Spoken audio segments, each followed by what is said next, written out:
Hello students, let's continue with more questions on mole concept.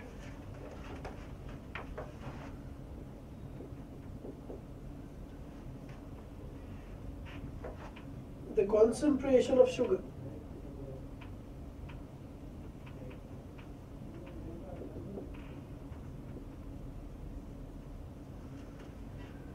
Formula इसका दिया हुआ C12H22O11 in moles per liter.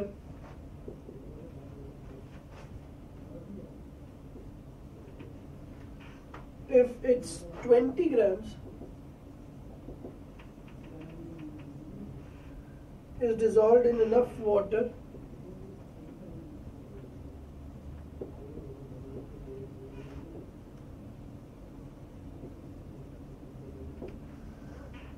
to make a final volume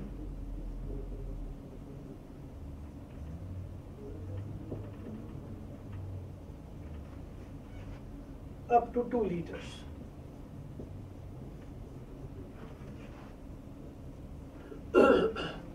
तो sugar को हमें पानी में डिसॉल्व करना है.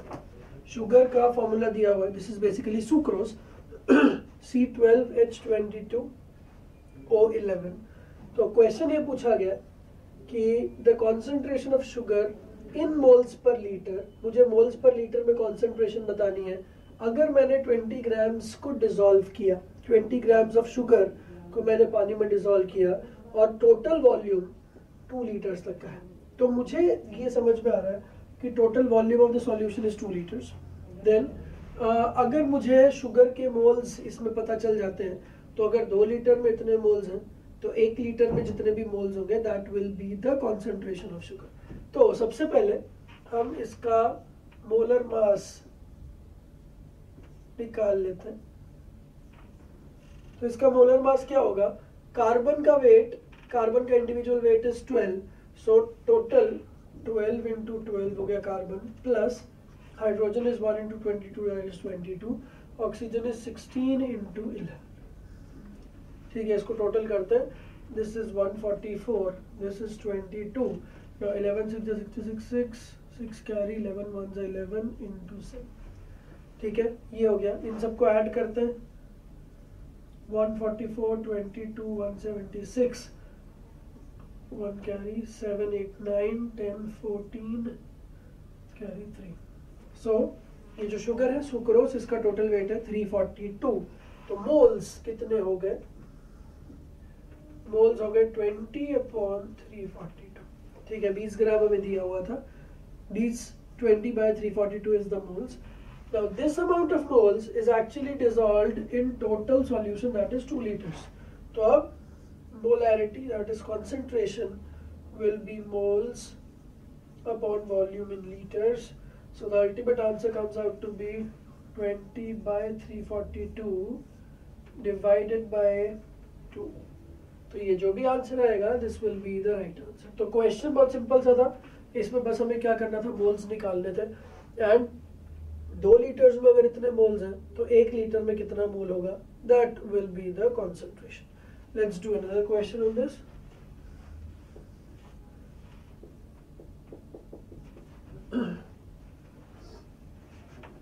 The question is, if the density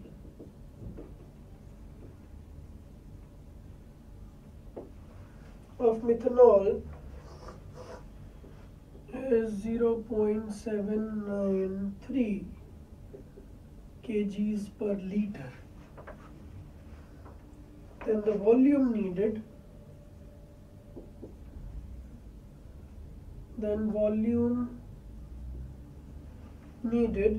for making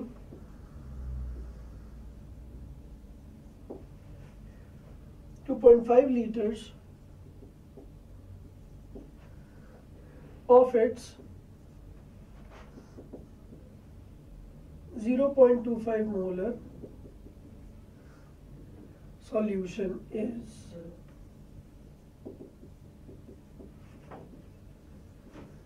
तो क्वेश्चन ये है कि हमें डेंसिटी दिया हुआ, density of methanol is 0.793 kgs पर लीटर. ध्यान देने वाली बात ये है यूनिट. kg पर लीटर, जनरली जो डेंसिटी का यूनिट हम लोग यूज करते हैं दैट इज ग्राम्स पर ml, ग्राम्स पर cc, बट ये जो यूनिट है kg पर लीटर, तो it might be the case कि आपको इसको चेंज करना पड़ सकता है। पर ग्राम्स पर ml और kg पर लीटर ये बिल्कुल सेम है, बिकॉज ग्राम्स को आप 1000 से डिवाइड करोगे तो kg आ जाएगा, ml को आप 1000 से डिवाइड करोगे तो लीटर आ जाएगा, तो दोनों 1000 कट जाएंगे। बट इस क्वेश्चन को मैं और टफ बना देता आपके लिए, अगर मैं इसका यूनिट रखता kg पर मीटर क्यूब। ये एक बहुत इंपॉर्टेंट चीज है, litre is a unit of volume, similarly metre cube is also a unit of volume, but 1 meter cube is 1000 liters, 1 meter cube is equal to 1000 liters। तो उस case में values change हो जाती है, तो बड़े ध्यान से देखना है। ये क्वेश्चन इजी है क्योंकि डेंसिटी का यूनिट कोई ज्यादा डिफिकल्ट नहीं है यूज करना, बट अगर केजी पर मीटर क्यूब होता तो it might have been difficult. ध्यान देना, डेंसिटी दिया हुआ है तो मुझसे वॉल्यूम पूछा है, volume needed for making 2.5 litre of its 0.25 molar solution. मैं कितना वॉल्यूम लूं कि इस सॉल्यूशन की मोलैरिटी 0.25 ml 0.25 मोलर हो जाए और मुझे 2.5 लीटर ऑफ इट सॉल्यूशन बनाना है, ठीक है। तो डेंसिटी मिथेनॉल का दिया हुआ है, तो हम लोग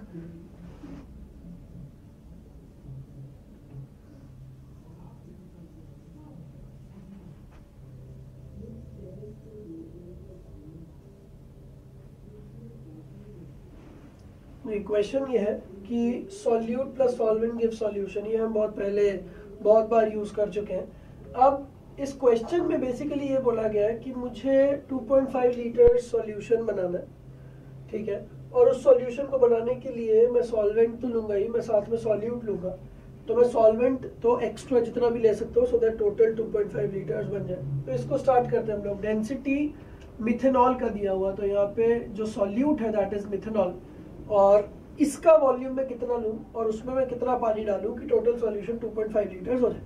तो वॉल्यूम इसका 2.5 लीटर्स गिवन है और मोलैरिटी 0.25 मोलर है। तो मोलैरिटी का मतलब क्या होता है कि 1 litre contains how many moles. तो अगर 1 लीटर में 0.25 है तो 2.5 में कितने होंगे, तो सॉल्यूट के moles come out to be 0.25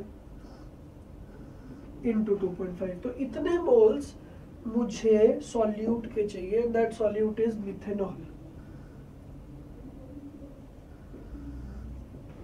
ठीक है। तो मिथेनॉल के इतने मोल्स अगर आप ले आओ और इतने मोल्स के अंदर अगर आप पानी डाल दो और टोटल उस वॉल्यूम को 2.5 लीटर्स कर दो, तो अगर 2.5 लीटर्स के अंदर इतने मोल्स मिथेनॉल के होंगे तो उसकी मोलैरिटी 0.25 मानी जाएगी, ठीक है। अब इसको अगर हम सॉल्व कर ले 25 into 25 is 625, तो ये हो गया 0.625 मोल्स। तो मुझे अल्टीमेटली मिथेनॉल के 0.625 मोल्स चाहिए, बट मिथेनॉल की भी एक डेंसिटी है, तो डेंसिटी इज 0.793 kgs पर लीटर, मतलब 1 litre of methanol has 0.793 kgs of methanol in it. तो the density of methanol is 1 liter of methanol के अंदर 0.793 kgs है। तो 0.625 moles of methanol में क्या मास हुआ। Let's do another problem, that is question number 31.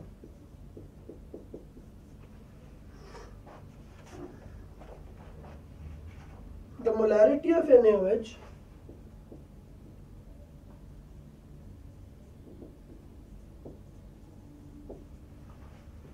in the solution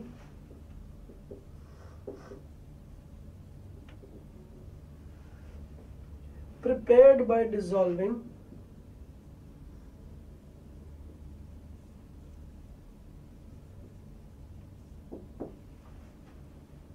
it's 4 gram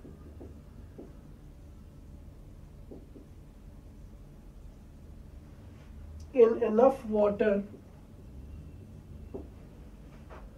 to form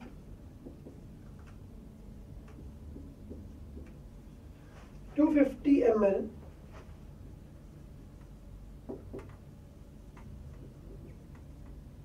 of the solution. तो question क्या है कि the molarity of NaOH in the solution prepared by dissolving its 4 gram in enough water to form 250 ml of the solution. हमने पानी लिया, उसमें 4 ग्राम NaOH डाला और उस पानी को हमने इतना सफिशिएंट लिया so that the total solution becomes 250 ml।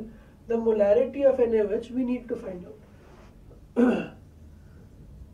तो solute plus solvent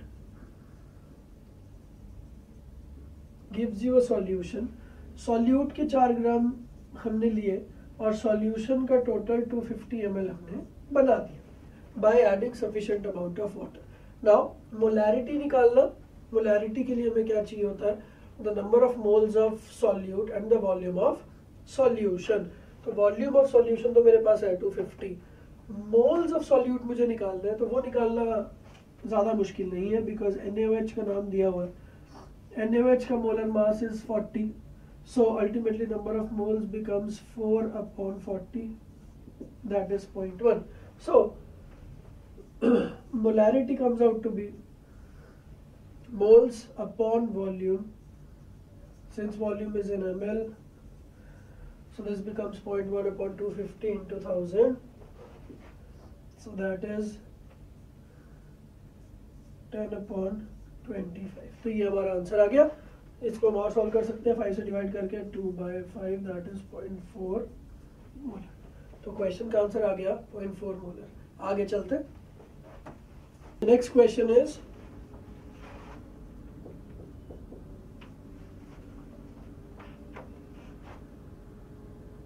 the solution is prepared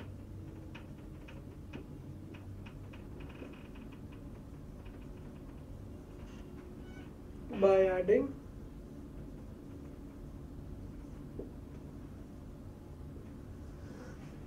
2 grams of a substance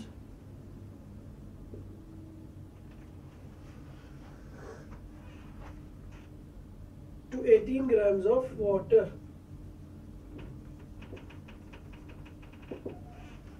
Find the mass percent of the solute.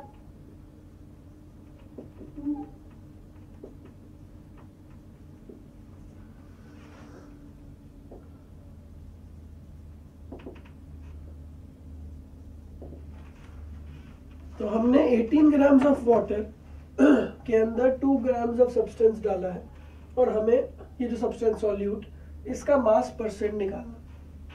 Mass percent का मतलब होता है परसेंटेज वेट बाय वेट, और हमने percentage wait by wait का definition पहले सीखा हुआ है। इसका मतलब ये होता है कि 100 ग्राम्स ऑफ सॉल्यूशन के अंदर कितने ग्राम सॉल्यूट है, वही उसका परसेंटेज होता है। तो अगर मैं 10% वेट बाय वेट की बात करूं तो मतलब 100 ग्राम सॉल्यूशन में 10 ग्राम सॉल्यूट है। तो वैसे ही हमें इसका आंसर बताना है। तो हम लोग वही करते हैं, solute plus solvent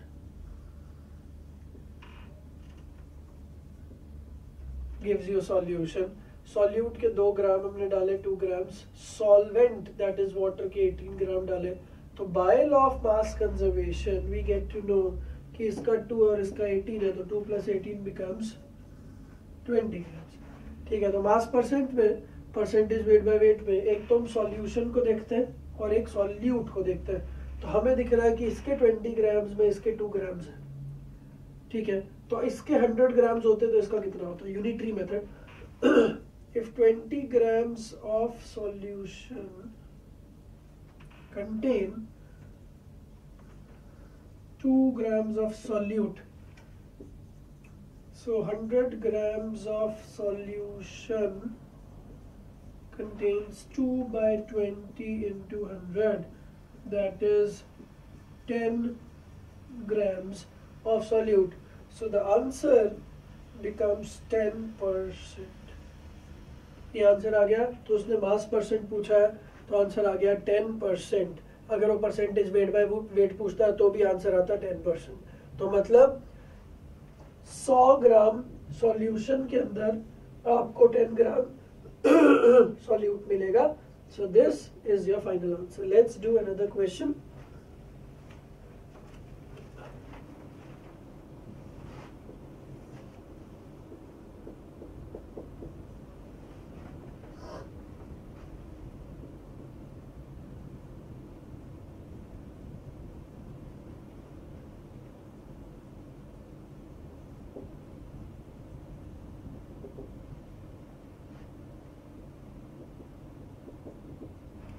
compound was found to contain 5.37% nitrogen. What is the minimum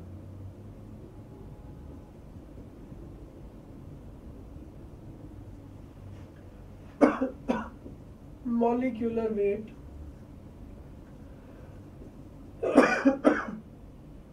of compound?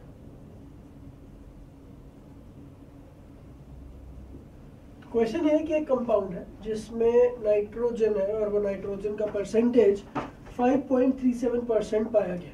Now we need to find the molecular weight of that compound and minimum molecular weight. ये important है. तो let's suppose ये एक compound है जिसके अंदर nitrogen है, ठीक है, उसके आसपास और कुछ भी हो सकता है, carbon, hydrogen, oxygen, that we don't know, और उसका जो टोटल मोलर मास है दैट इज कैपिटल एम. तो अब जो कैपिटल एम है इसका 5.37% is the mass of nitrogen present in it. But उसने जो बोला है मिनिमम मॉलिक्यूलर मास, इसका मतलब क्या है कि इस कंपाउंड का मिनिमम मास क्या होना चाहिए कि उस मिनिमम में नाइट्रोजन का परसेंटेज 5.37. और पहली बात जो मुझे नहीं पता है वो ये है कि नाइट्रोजन का एक ही एटम है या 2 एटम है या 3 एटम है, कितने एटम है. परसेंट उसने मिनिमम पूछा है, तो मिनिमम के केस में तो नाइट्रोजन में एक ही एटम, क्योंकि वैसे 0 होता मिनिमम, बट 0 एटम का होना मतलब नाइट्रोजन का ना होना. तो इसने बोला कि nitrogen was found, that means nitrogen तो है पर मिनिमम दैट मीन्स एक ही है, और एक ही नाइट्रोजन है दैट मीन्स उसका वैल्यू है 14. तो m into 5.37/1000 is equal to 14. तो m की वैल्यू आ गई 14 इंटू 100 अपॉन 5.37. तो इसका वैल्यू हम निकाल लेंगे. तो this will be your answer. Next question. The next question is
barium chloride giving barium sulfate plus FeCl3, how many moles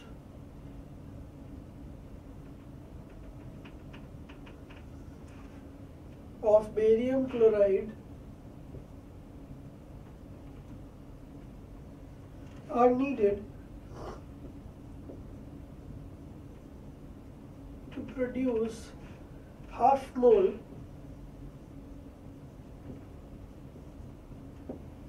of FeCl3. तो एक क्वेश्चन है, ये एक रिएक्शन दिया हुआ बेरियम क्लोराइड और फेरिक सल्फेट के बीच में, जिससे कि बेरियम सल्फेट बन रहा है और FeCl3 बन रहा है. और क्वेश्चन ये पूछा है कि अगर मुझे FeCl3 दैट इज दिस, अगर मुझे FeCl3 का हाफ मोल बनाना है तो मुझे बेरियम क्लोराइड के कितने मोल्स चाहिए होंगे. तो एक क्वेश्चन दिखने में काफी सिंपल लग रहा है, पर ऐसे किसी भी क्वेश्चन के लिए सबसे पहले आपको बैलेंसिंग जरूर करनी पड़ेगी। तो बैलेंसिंग करते हैं हम इसकी पहले। तो Fe2SO4 whole thrice plus this, balancing करने के लिए let's see, this is sulphate that is 3 over here, this is also sulphate, तो यहाँ पे 3 आना चाहिए, ठीक है। तो सल्फेट बैलेंस हो गया। अब बेरियम यहाँ पे 3 है, तो यहाँ पे बेरियम के लिए 3 आ गया, ठीक है। नाउ क्लोरीन यहाँ पे 6 हो गए और यहाँ पे आयरन 2 है, तो उसको बैलेंस करने के लिए यहाँ पे 2 लगा दें। तो ultimately iron balance, barium balance, sulphate भी बैलेंस्ड और क्लोरीन भी balanced. So now this becomes a balanced reaction. अब हमें किस किस के बीच में बात करनी है? Barium chloride and FeCl3। तो barium chloride and FeCl3। So 3 moles of barium chloride are required to produce 2 moles of FeCl3 if everything else is present, ठीक है। अगर ये लिमिटिंग रिएजेंट का क्वेश्चन अच्छा बनता तो हो सकता है कि इस पे भी डिपेंडेंट ऑब्वियसली, बट फिलहाल हमें फेरिक सल्फेट के बारे में कुछ नहीं बोला है। दैट मीन्स मैं ये एज्यूम करके चलूंगा कि बेरियम क्लोराइड जिससे भी रिएक्ट करता है वो चीज हमें सफिशिएंट अमाउंट्स में मिली हुई है। तो 3 moles of barium chloride are required to produce 2 moles of FeCl3, ठीक है। इसको उल्टा भी बोल सकते हैं, 2 moles of FeCl3 अगर मुझे चाहिए तो मुझे 3 moles of बेरियम क्लोराइड चाहिए होगा।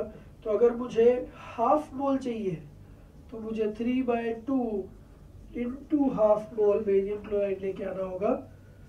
So the answer comes out to be 3/4 moles। तो अगर आप चाहते हो कि FeCl3 का आधा मोल आपको मिले तो बेरियम क्लोराइड के आपको 3/4 मोल लाने होंगे, क्योंकि अगर 2 मोल चाहिए तो इसके 3, तो 2 का आधा मतलब टोटल हाफ चाहिए तो 2 का 1/4 हो गया वो। तो अगर इसका 1/4 चाहिए तो इसका भी 1/4 लाना पड़ेगा। सो the answer is 3/4। Let's do a next question.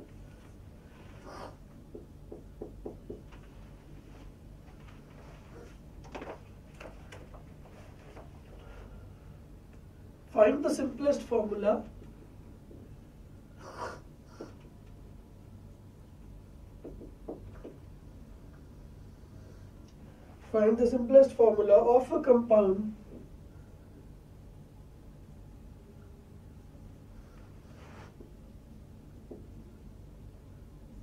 containing 50% of element X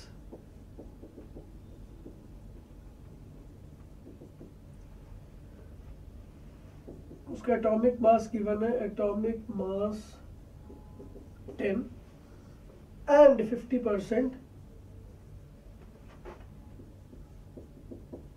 of element Y।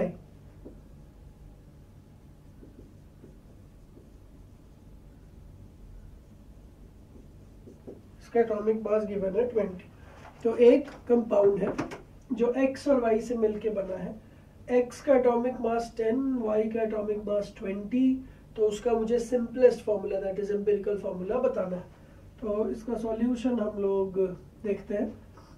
सबसे पहले तो दोनों का मास सेम है, X और Y 50-50% है, मतलब सेम है। तो लेट्स सपोज W ग्राम्स इसके और W ग्राम्स इसके, ठीक है। उसके बाद X का एटॉमिक मास है 10 और Y का एटॉमिक मास है 20। इसको हम एम्पिरिकल फॉर्मूला वाले तरीके से भी कर सकते हैं। This is X, this is Y, let's suppose this is 50%, तो 50-50 हमने ले लिया। Then this is 50/10 because X का मास, दिस इज 50/20, तो ये दोनों का रेशियो आ गया, ठीक है। आप W भी ले सकते हो, W and W, फिर आप लिखोगे W/10, W/20, और फिर जब आप रेशियो लोगे तो W से W कट जाएगा, जैसे कि यहाँ पे 50 और 50 अभी कटेगा, ठीक है। तो 50 से डिवाइड किया तो 1/10 एंड 1/20, 20 से मल्टीप्लाई कर दिया तो this becomes 2, this becomes 1। So ultimately the ratio between X and Y is 2:1। So the answer is X2Y। Next question करते हैं। Now the next question is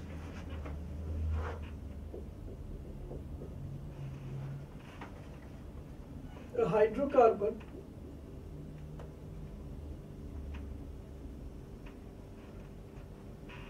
C10H6 requires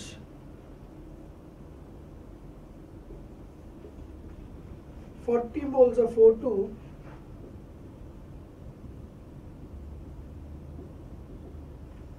for combustion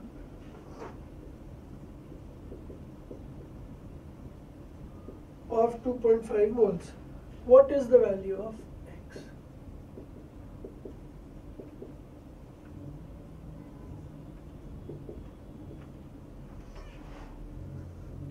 question ये है कि एक hydrocarbon है, उसका reaction हमने oxygen के साथ करवाया और उस रिएक्शन में उस हाइड्रोकार्बन को O2 के 40 मोल्स की जरूरत पड़ी और जबकि हाइड्रोकार्बन के खुद के मोल्स से 2.5। तो अब इस इंफॉर्मेशन को देख के मैं X का वैल्यू निकालना है। तो सबसे पहले हम एक काम करते हैं, अगर हम C10H6 नाम का जो कंपाउंड है उसकी रिएक्शन ऑक्सीजन से करवाते हैं तो कंबस्शन में जो प्रोडक्ट्स बनेंगे that will be CO2 plus H2O। इसकी बैलेंसिंग करें तो यहाँ पे 10 कार्बन है तो यहाँ पे भी 10 होना चाहिए, तो दिस इज 10। फिर अगर यहाँ पे X है हाइड्रोजन तो यहाँ पे हो जाएगा X/2 because X/2 into 2 is X। Then oxygen right hand side पे कितना, 10 इंटू 2 20, X/2 यहाँ, ठीक है। तो लेट्स सपोज यहाँ पे कुछ Y लिखा हुआ है तो लेफ्ट हैंड साइड पे ऑक्सीजन से 2Y, राइट हैंड साइड पे 20 प्लस X/2, तो Y का वैल्यू आ गया 10 प्लस X/4। तो जितना ऑक्सीजन का अमाउंट चाहिए होगा that will be 10 plus X/4, ठीक है। नाउ उसने ये बोला कि हाइड्रोकार्बन के 2.5 मोल्स हैं तो ऑक्सीजन के 40 मोल्स हैं। तो अब अगर 2.5 मोल्स हाइड्रोकार्बन के होते हैं तो ऑक्सीजन के होते हैं 40 मोल्स। तो अगर हाइड्रोकार्बन का 1 मोल होता तो ऑक्सीजन के होने चाहिए थे 40/2.5। तो यहाँ पे भी तो हाइड्रोकार्बन का 1 मोल है तो ऑक्सीजन का है Y। So technically 40/2.5 is the value of Y। तो इस वैल्यू को हम यहाँ पे रखते हैं, 40/2.5 को लिख दें 25/10, दैट इज 10 ऊपर घूम के आ गया, is equal to 10 plus X/4। So this is 400/25, that is 4 into 100, that is 16 is equal to 10 plus X/4, ठीक है। 10 को उधर ले गए, 16 minus 10 is 6, 6 into 4 is 24, तो X का वैल्यू आ गया 24। तो ओवरऑल जो हाइड्रोकार्बन है that is C10H24।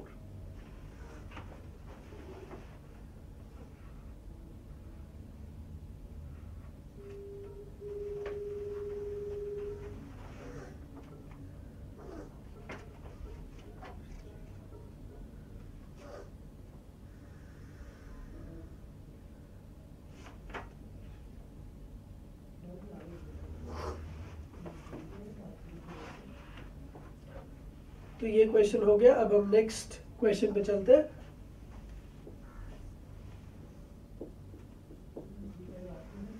Question number 38। What mass of K2O? What mass in kilograms of K2O contains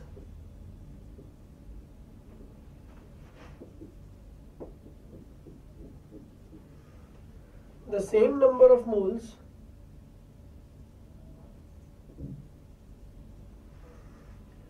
of K atoms as are present in 1 kg of KCl. What mass in kg of K2O contains the same number of moles of K atoms as are present in 1 kg of KCl? तो question ये है कि KCl का 1 kg हमने लिया, उसमें K के जितने भी मोल्स हैं उतने ही मोल्स मुझे कितने kgf K2O में मिलेंगे। तो सबसे पहले एक काम करते हैं, KCl is 1 kg, that is 1000 grams, that is 1000 upon molar mass of KCl। KCl का molar mass, potassium is 39, chlorine is 35.5, तो 39 and 35.5 कितना हो गया 74.5। तो KCl के मोल्स हो गए 1000 अपॉन 74.5। और KCl में एक K है, एक KCl में एक K है, तो जितने भी KCl के मोल्स हैं उतने ही K के मोल्स हैं। So moles of K is equal to moles of KCl is equal to 1000 upon 74.5। तो इतने मोल्स ऑफ K मेरे पास है, ठीक है। नाउ क्वेश्चन ये है कि मैं K2O का कितना मास लूं कि उसमें भी K के इतने ही मोल्स हैं। तो लेट्स सपोज मैंने K2O का मास लिया x grams,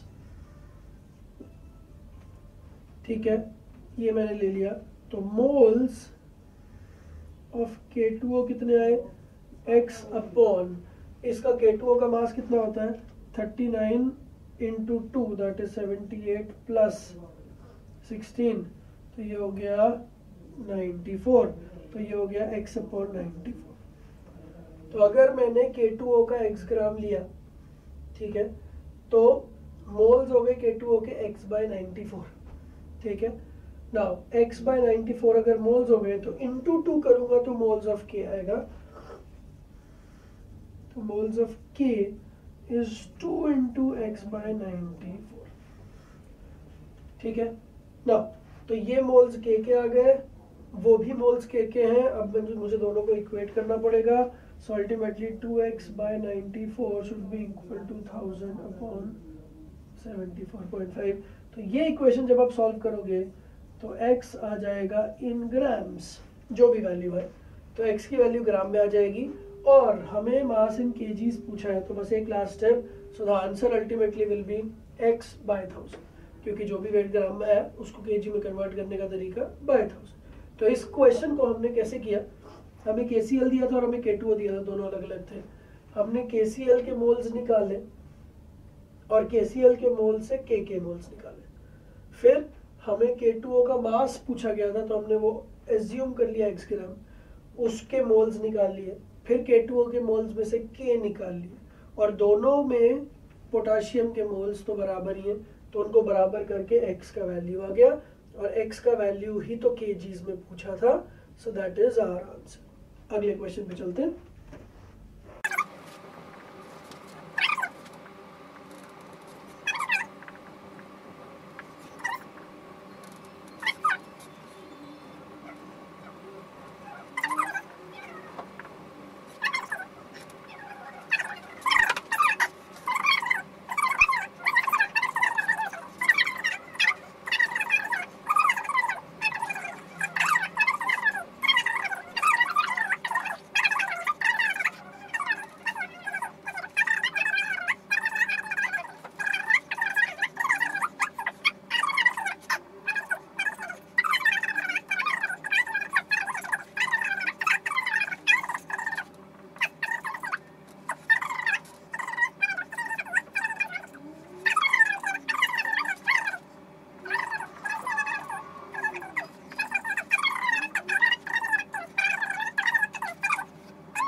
will get the number of molecules of water. तो दोनों में से जो भी तरीका आपको अच्छा लग रहा है आप उससे कर सकते हो।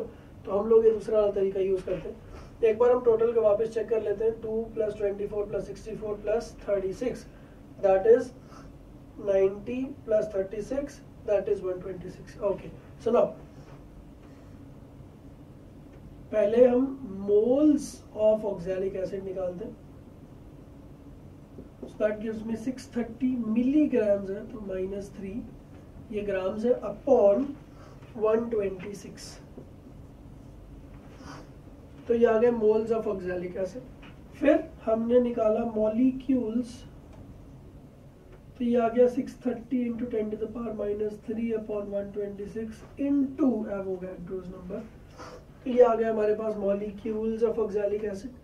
And finally molecules of water of hydration is actually molecules of oxalic acid into 2, so ultimately the answer comes out to be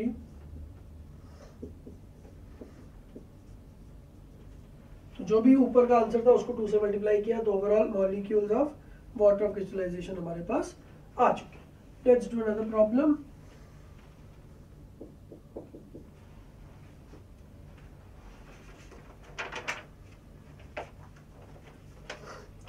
What is the volume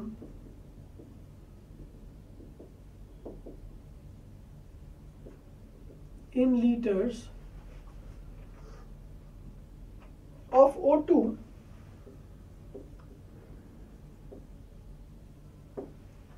required for complete combustion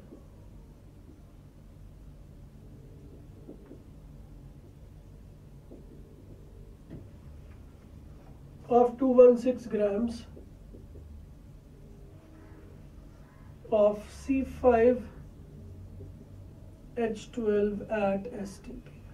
question है कि मुझे कितने litre oxygen चाहिए होगा so that 216 grams of pentane C5H12 undergo complete combustion। तो पहले हम reaction लिखते हैं।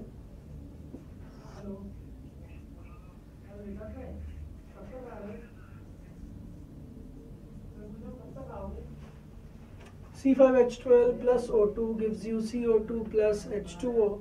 इसको बैलेंस करते हैं। कार्बन यहाँ पे 5 दिख रहे हैं तो यहाँ भी 5 होगा।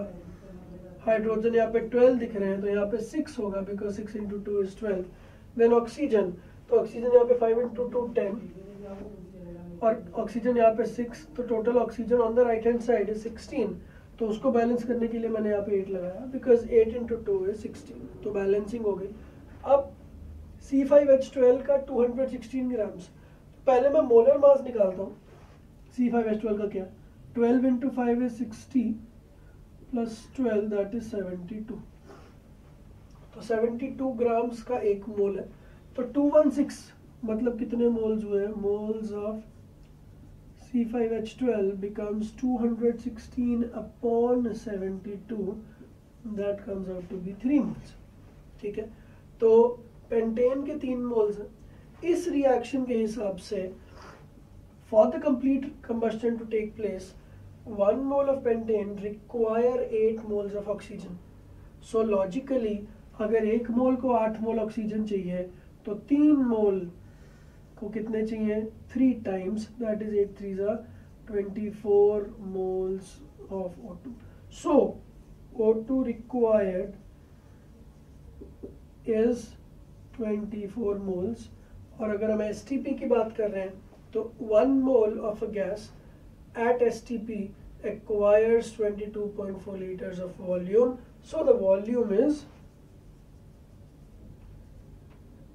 24 into 22.4 liters। तो इसको सॉल्व करके जो आंसर आएगा वो सही होगा। अगले क्वेश्चन पे चलते हैं। Let's do another problem।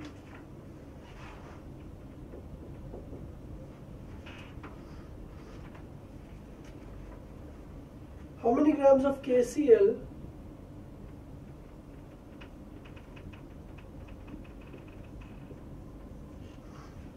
would have to be dissolved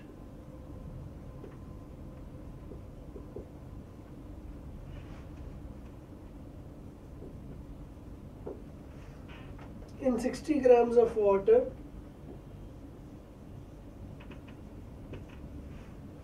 to give 20% by weight of solution.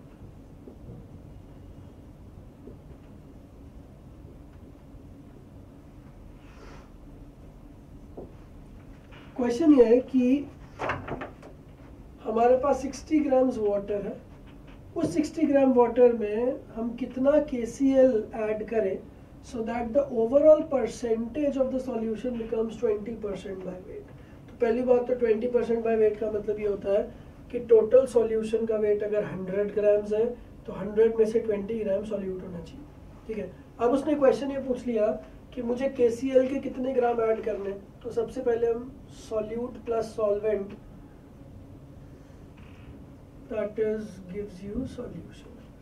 KCl को वाटर में ऐड किया तो सॉल्यूशन बनेगा। वाटर का वेट है 60 ग्राम्स। उसने मुझसे पूछा कि मैं KCl का कितना वेट लूं, तो let's take it as x gram, ठीक है। तो अब x ग्राम अगर ये लिया और 60 ये लिया तो bye the law of mass conservation this becomes 60 plus x।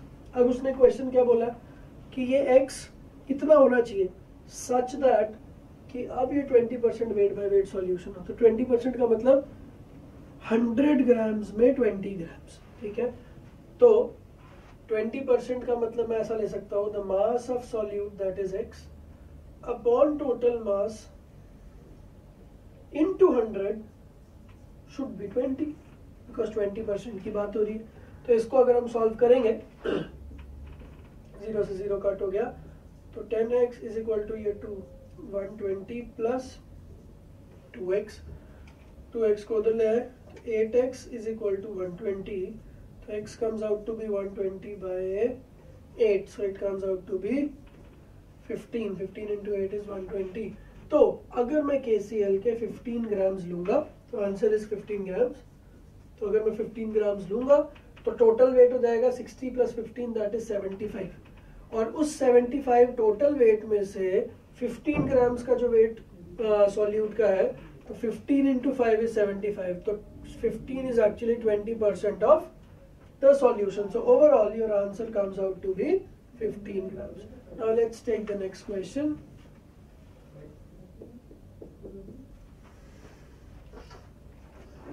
Next question is, if half mole of oxygen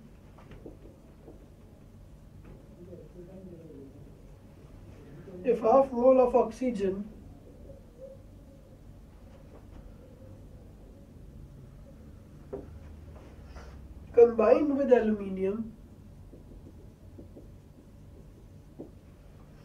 to form Al2O3, then the weight of aluminium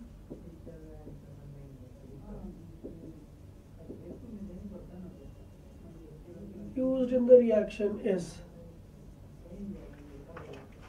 तो हमारा क्वेश्चन ये कि अगर ऑक्सीजन और एल्यूमिनियम की रिएक्शन हो रही है और उस रिएक्शन में मैंने जो ऑक्सीजन का अमाउंट यूज किया that is only half mole, तो उस हाफ मोल के लिए मुझे कितने एल्यूमिनियम का वेट यूज करना पड़ेगा सो दैट Al2O3 बन जाए।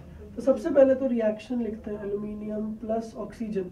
कहीं भी ऑक्सीजन लिखा हो तो इट्स ऑलवेज O2, जब तक स्पेशली ना बोला जाए ऑक्सीजन एटम तब तक आपको ऑक्सीजन मॉलिक्यूल की तरह ट्रीट करना है। तो aluminium plus O2 gives you Al2O3, ठीक है। नाउ इसकी बैलेंसिंग अगर कर दें तो 2 एल्यूमिनियम और यहाँ पे 3/2, ये इसकी बैलेंसिंग हो गई, ठीक है। अब इसकी बैलेंसिंग को हम ऐसे भी लिख सकते हैं, 2 से सबको मल्टीप्लाई कर दे तो 4 aluminium plus 3 O2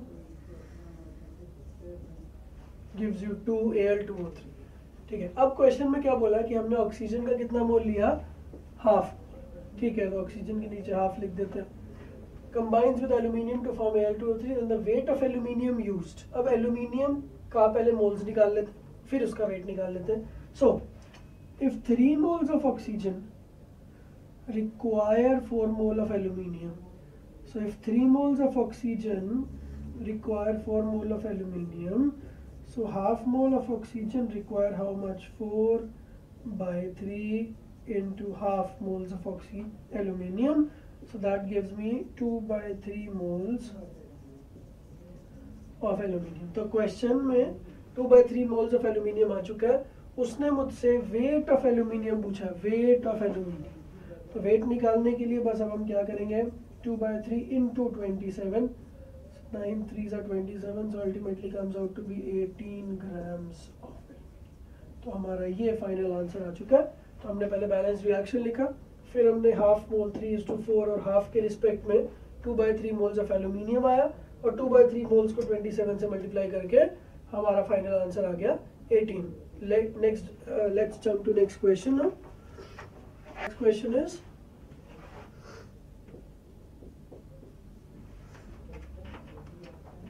the mole fraction of water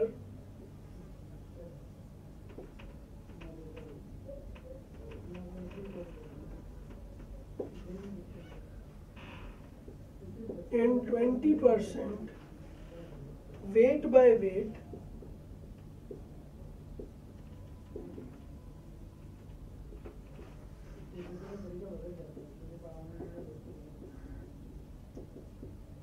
aqueous solution of H2O2 is. हमारे पास एक सॉल्यूशन है जिसमें H2O2 एंड वाटर है. Water is a solvent, H2O2 is acting as a solute. हमारे पास 20% वेट बाय वेट सॉल्यूशन है, तो उसमें वाटर का मोल फ्रैक्शन कितना होगा? तो 20% वेट बाय वेट का मतलब पहले समझते हैं. अगर 100 ग्राम सॉल्यूशन हुआ तो 100 ग्राम सॉल्यूशन में 20 ग्राम्स इज सॉल्यूट. इसका मतलब होता है 20% वेट बाय वेट. तो हम इसको पहले लिख लेते हैं, solute plus solvent gives you solution. 20% का मतलब है कि 100 ग्राम सॉल्यूशन लिया तो 100 ग्राम में 20 ग्राम सॉल्यूट होगा, तो बाकी का फिर सॉल्वेंट होगा. By the law of mass conservation 20 plus 80 gives you 100. Now we need to get the mole fraction of water. तो मोल फ्रैक्शन के लिए पहले दोनों के मोल्स होने चाहिए. Now the solute is H2O2, so this is 20 upon 34. H2O2 का मास होता है 2 plus 32, that is 34. 20 by 34. Solvent का मास 80 grams है. Molar mass of H2O is 18, so 80 upon 18. तो मुझे दोनों के मोल्स मिल चुके हैं. Now मोल फ्रैक्शन निकालना है, तो मोल फ्रैक्शन का सिंपल सा फॉर्मूला हम लोग यूज करते हैं. Mole fraction of water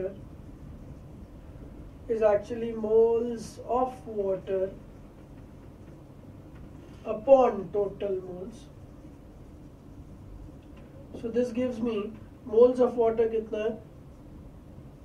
80 by 18 divided by total moles, that is 20 by 34 upon 80 by 18. तो इसको जब हम सॉल्व करेंगे तो final answer will be the right answer.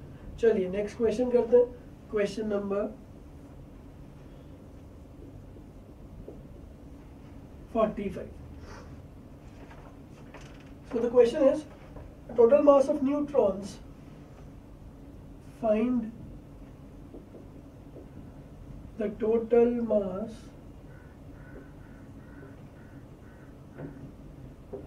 of neutrons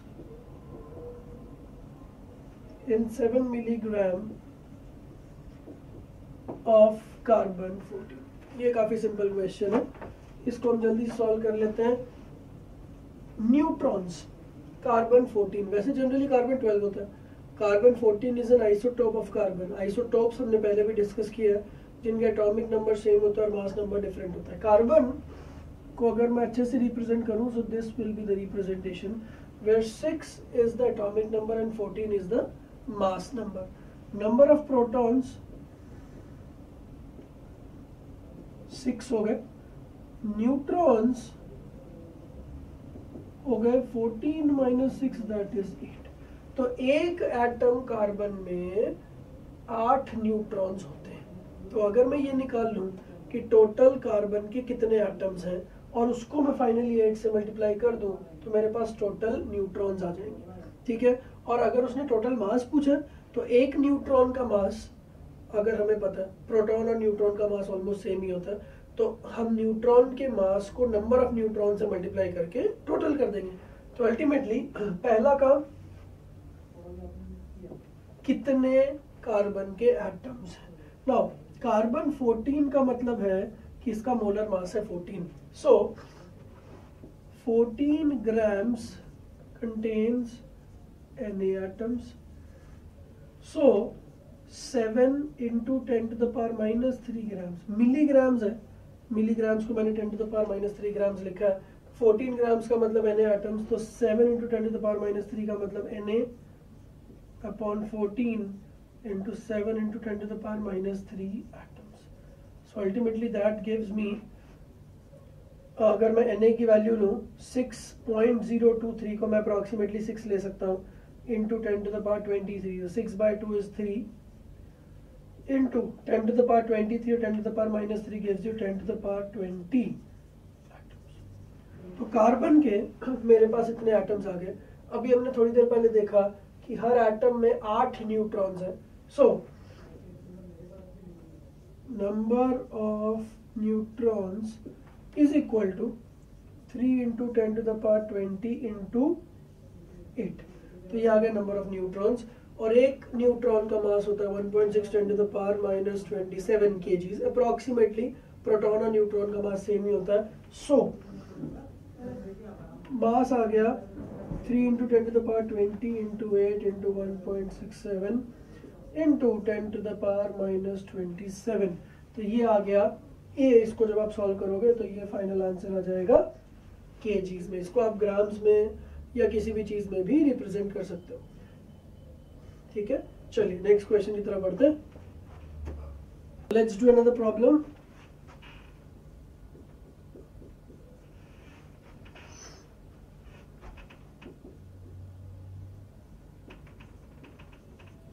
Ten moles of SO2 and 15 moles of O2 were passed over a catalyst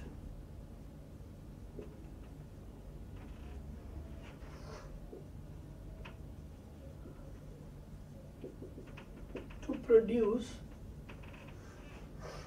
8 moles of SO3.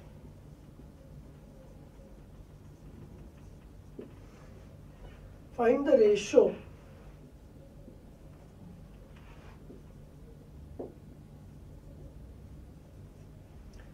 of SO2 and SO3 moles in the mixture.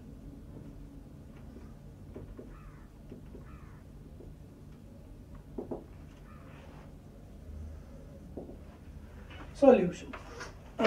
एक question ये है कि हमने SO2 का और O2 का reaction कराया। ये रिएक्शन इतना इजी होता नहीं है, तो इसके लिए कैटलिस्ट हम लोग यूज करते हैं। आगे हम बहुत डिटेल में पढ़ेंगे कि इसके क्या क्या न्यूएंसेस हैं। फिलहाल SO2 एंड O2 का रिएक्शन हुआ तो SO3 बना, ठीक है। अब अगर मुझे इसको बैलेंस करना तो इस पे बस हाफ लगा देते हैं, तो SO2 plus half O2 gives you SO3। तो 1:1/2:1 का रेशियो आ गया। अब SO2 के 10 मोल्स हमें क्वेश्चन में दिए हुए, O2 के 15 मोल्स दिए हुए, और उसने ये बोला है कि SO3 के 8 मोल्स बने। तो अब सबसे पहला पॉइंट ये है कि इन दोनों की जो रिएक्शन होगी, क्या रिएक्शन के बाद इन दोनों में से कोई बचेगा या नहीं बचेगा। इन दोनों में से कोई एक लिमिटिंग रिएजेंट हो सकता है, तो हो सकता है इन दोनों में से पहले ही कोई खत्म हो जाए तो दूसरा वाला एक्सेस हो जाए और वो बच जाए। तो ये हम एक बार चेक कर लेते हैं। Now 1 mole of SO2 require half mole of O2। तो इसका 1 है तो इसका आधा चाहिए। अब इसके 10 हैं तो उसके 5 ही चाहिए, ठीक है।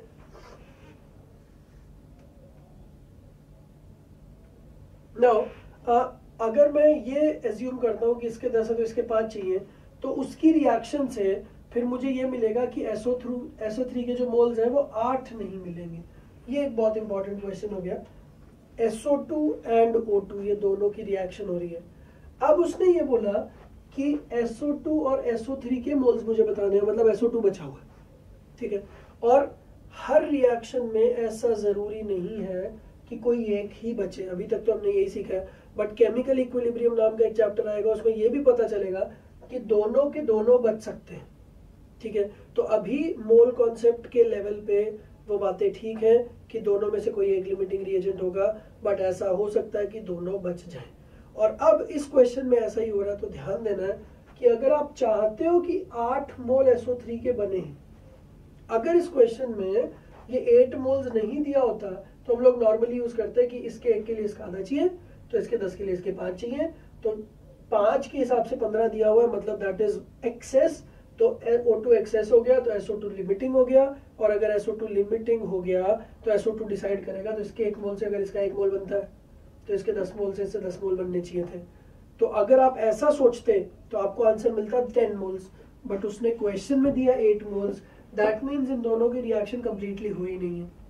ठीक है, तो अब हमें उल्टा चलना पड़ेगा कि अगर SO3 के 8 मोल बनाने हैं तो SO2 के 8 मोल्स को आगे आना पड़ेगा। हम ऐसा बोलेंगे कि 10 में से x मोल्स गए तो 15 में से x/2 गए, क्योंकि इसका 1 जाता है तो उसका आधा जाता है, और फाइनली इसका x बना और इस x की वैल्यू 8 आ गई।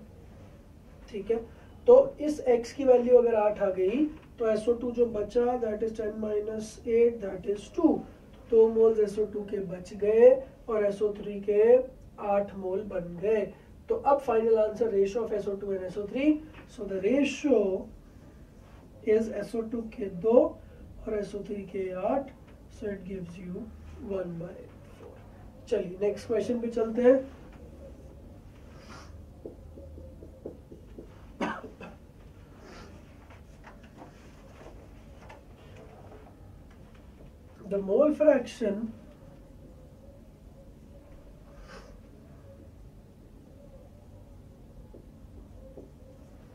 The mole fraction of I2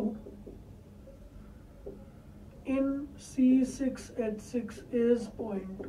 ये क्वेश्चन में दिया हुआ है, I2 और C6H6 को मिक्स किया है और I2 का मोल फ्रैक्शन 0.2 बताया गया है। Find the molality, find molality of I2 in C6H6। तो इस क्वेश्चन को पढ़ के पहली बात हमें ये समझ में आ रही है कि बेंजीन के अंदर I2 को डिसॉल्व किया गया, तो I2 is your solute, benzene C6H6 is your solvent, और इन दोनों को मिक्स किया तो हमारे पास एक सॉल्यूशन बन गया। Now I2 plus C6H6 gives you a solution. I2 का मोल फ्रैक्शन 0.2 दिया हुआ। मोल फ्रैक्शंस की एक अच्छी बात जो हमने पहले कॉन्सेप्ट्स में पढ़ी थी, मोल fraction of solute plus mole fraction of solvent gives you total 1। तो अगर इसका मोल फ्रैक्शन 0.2 है तो फिर उसका मोल फ्रैक्शन कितना हो जाएगा, 1 - 0.2 दैट इज 0.8। तो मुझे पता चल गया कि ये जो सॉल्यूशन है इसमें इसका मोल फ्रैक्शन 0.2 और इसका मोल फ्रैक्शन 0.8। नाउ मोल फ्रैक्शंस को आप परसेंटेजेस की तरह ही ट्रीट कर सकते हो। जैसे अगर मैं बोलूं कि इसका 20% और उसका 80% है, तो अगर टोटल 100 है तो 100 में से 20 और 80, अगर टोटल 10 है तो 10 में से 2 और 8, और अगर टोटल 1 है तो 1 में से 0.2 और 0.8। तो ये जो 0.2 और 0.8 है जिनको आप मोल फ्रैक्शंस बोल रहे हो, अगर मैं इसी को मोल्स बोलना शुरू करूं तो भी कोई दिक्कत नहीं होगी। तो ये ही मोल्स हैं 0.2 एंड 0.8। अब मोलालिटी बतानी है, तो मोलालिटी होता है मोल्स ऑफ सॉल्यूट, जो तो मुझे पता है, एंड मास ऑफ सॉल्वेंट। तो मास मुझे नहीं पता, मोल्स पता, तो उसके लिए हम क्या करेंगे, mass is 0.8 into C6H6, 12 6 are 72 plus 12 plus 6 78, तो 0.8 into 78 ये मास। Now finally the molality is moles 0.2 upon 0.8 into 78 into 1000। तो इसको सॉल्व करेंगे, 0.2 एंड इधर 4 से कट गया तो 1000 upon 78 into 4। So this ultimately gives me 250/78। इसको सॉल्व करके हमारे पास एक फाइनल आंसर आ जाएगा। आगे क्वेश्चंस पे बढ़ते हैं। Question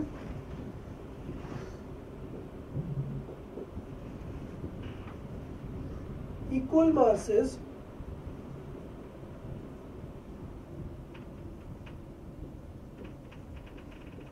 of O2, H2 and CH4.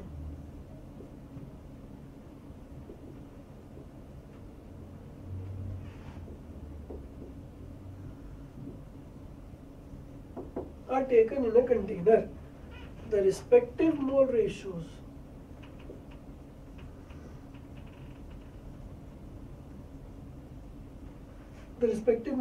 of these gases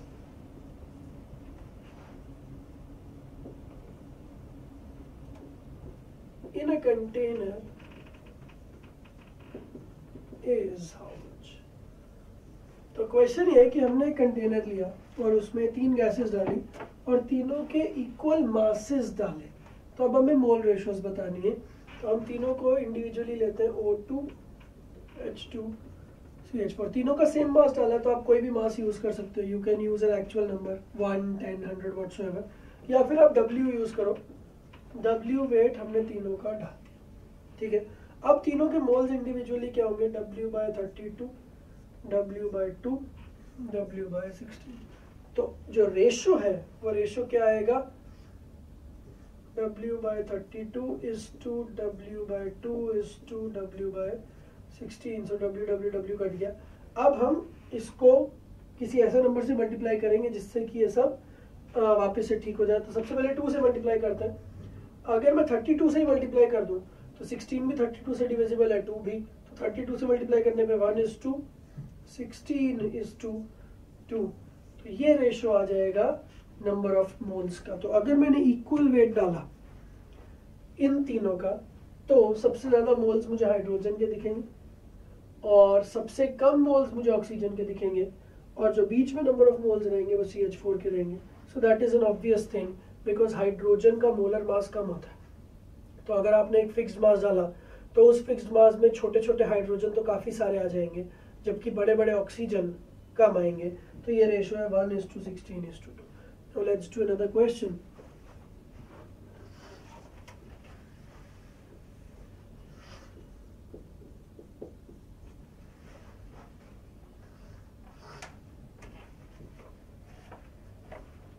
Chlorophyll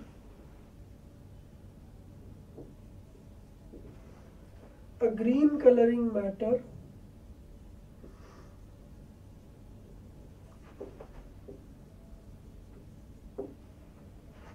contains 2.68% magnesium. Now the number of atoms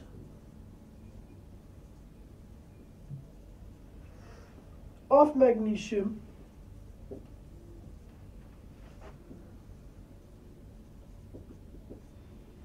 present in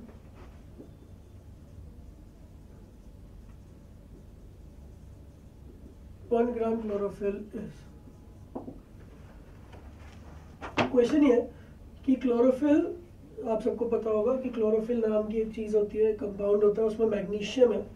तो हमें number of atoms of magnesium बताने हैं 1 ग्राम क्लोरीन के अंदर, 1 ग्राम क्लोरोफिल के अंदर। तो 2.68% मैग्नीशियम है। तो लेट्स सी, 1 ग्राम क्लोरोफिल के अंदर मैग्नीशियम कितना होगा, 1 का 2.68%। तो ये मैग्नीशियम का वेट हो गया जो उस 1 ग्राम के अंदर प्रेजेंट है। अब मैं मैग्नीशियम के मोल्स निकाल लेता हूं। So that gives me 2.68 upon 100 upon magnesium का मोलर मास है, एटॉमिक मास है 24। तो मोल्स ऑफ मैग्नीशियम आ गए। अब मुझे एटम्स पूछा गया,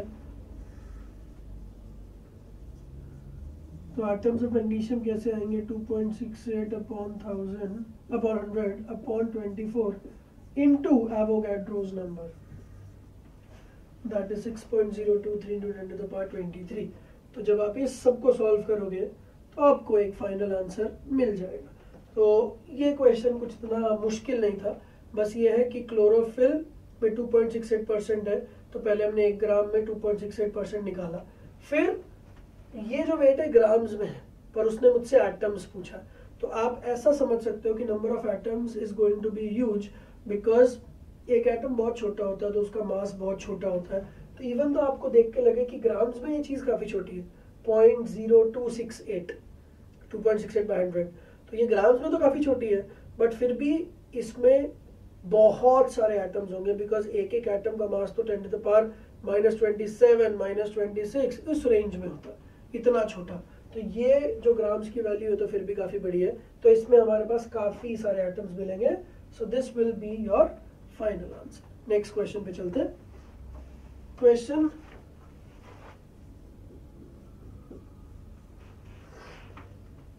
what volume of water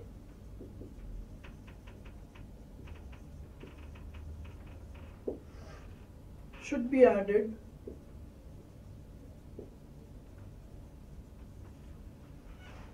to 1600 ml of a 0.205 molar solution so that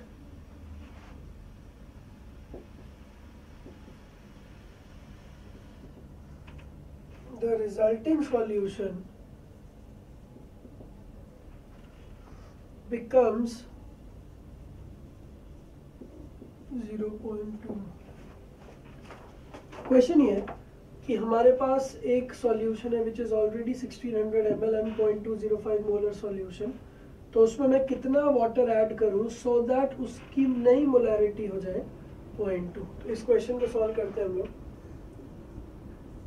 तो डायग्राम बनाते हैं।